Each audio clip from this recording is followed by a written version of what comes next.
Oke guys, selamat datang lagi bersama gue di sini, Ervin. Tentunya masih channel V8 channel.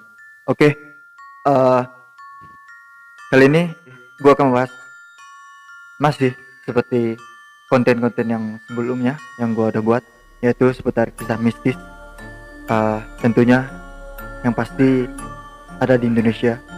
Jadi topik yang akan gue bahas hari ini adalah mengenai tentang rumah sakit. Mungkin dari kalian banyak yang tahu rumah sakit, tapi belum tentu tahu cerita di dalamnya. Mungkin ada hal-hal yang di luar nalar atau yang di luar logika manusia.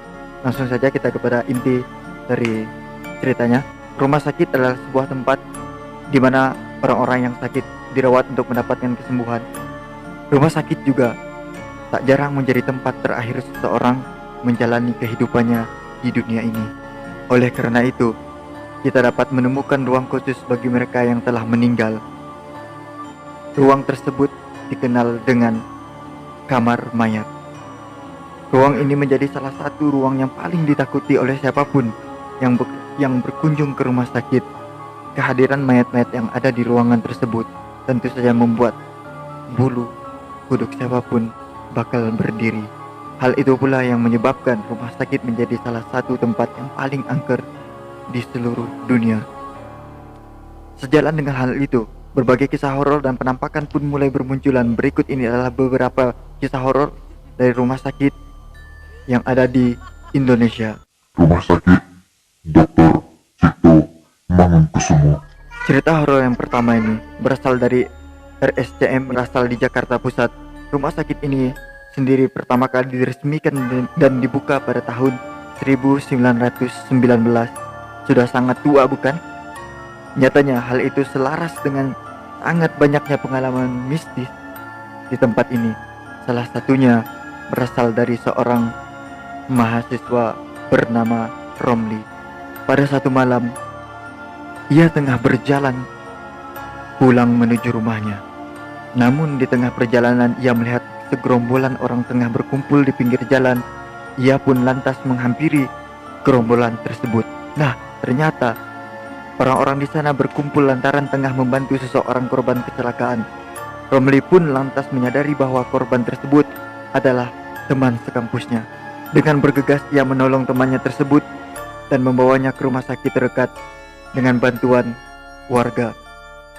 Kebetulan rumah sakit terdekat dengan lokasi kejadian pada waktu itu adalah RSCM tersebut, sehingga Romli pun membawa temannya untuk berobat ke rumah sakit tersebut.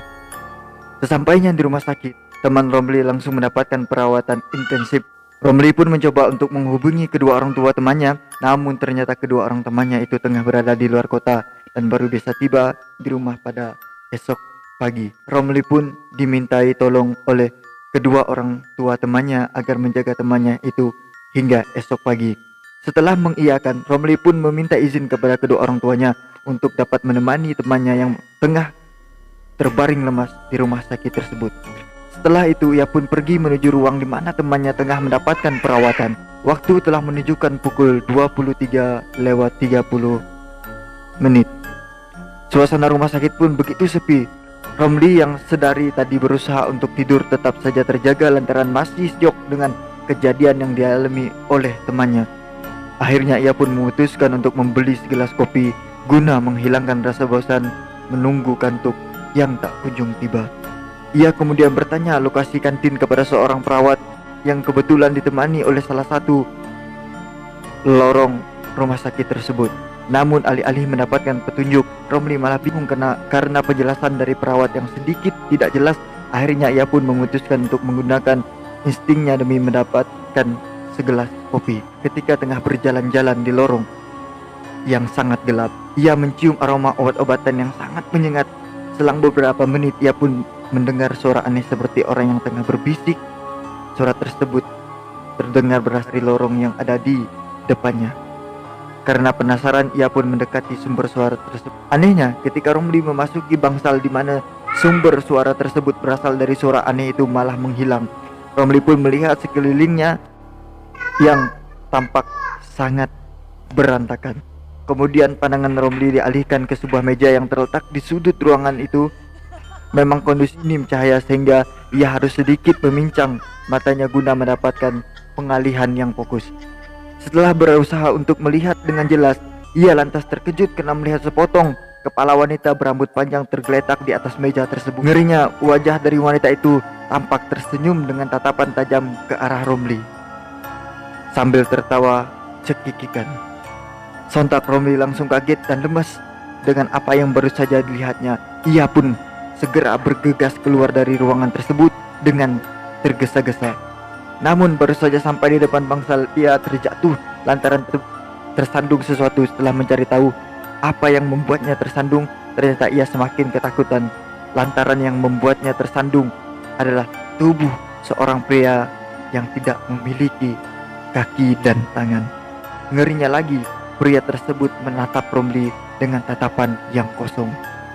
Tanpa ekspresi apapun, Romli pun segera bangun dan bergegas lari meninggalkan bangsal hingga akhirnya ia menabrak satpam yang tengah bertugas pada malam hari itu. Satpam tersebut kaget melihat kondisi Romli dengan wajah yang sangat pucat sambil gemetaran ketakutan. Romli lantas dibawa oleh satpam menuju pos untuk ditenangkan terlebih dahulu. Setelah diberi minum, Romli menceritakan kejadian yang baru saja yang ia alami.